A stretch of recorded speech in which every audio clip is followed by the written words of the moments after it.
La COP27 sur le climat se termine aujourd'hui. Encore une fois, les résultats sont en dessous des attentes. Le risque, aller tout droit vers un réchauffement catastrophique de 2,5 degrés à la fin du siècle. L'impératif et l'urgence de la transition écologique ne sont plus à démontrer. Alors, pourquoi avance-t-on si lentement? Dans une tribune publiée cette semaine dans Le Monde, que je vous invite à lire évidemment, j'apporte des éléments de réponse. C'est parce que les solutions pour répondre à l'urgence climatique nous paraissent injustes.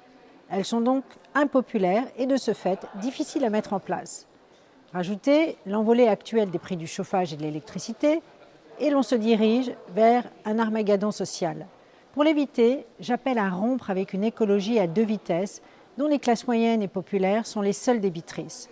Préserver notre planète, la cohésion de notre société et le pouvoir d'achat des Français ne peuvent plus être des principes antagoniques.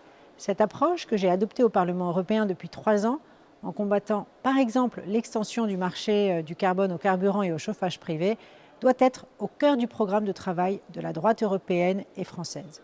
Je le répète, oui, la droite doit mettre clairement la transition écologique au cœur de son projet. Ne laissons pas la protection de l'environnement être confisquée par des forces politiques radicales qui la caricaturent. Interdire des barbecues ou dégrader des œuvres d'art ne feront jamais avancer la cause. C'est la droite qui porte historiquement le discours du pragmatisme et de la conservation du patrimoine, y compris naturel. Déconstruisons les postures idéologiques comme celle des antinucléaires ou des partisans du tout électrique.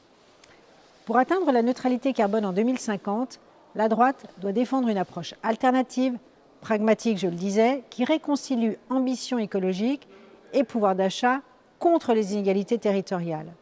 Alors, vite, lisez ma tribune.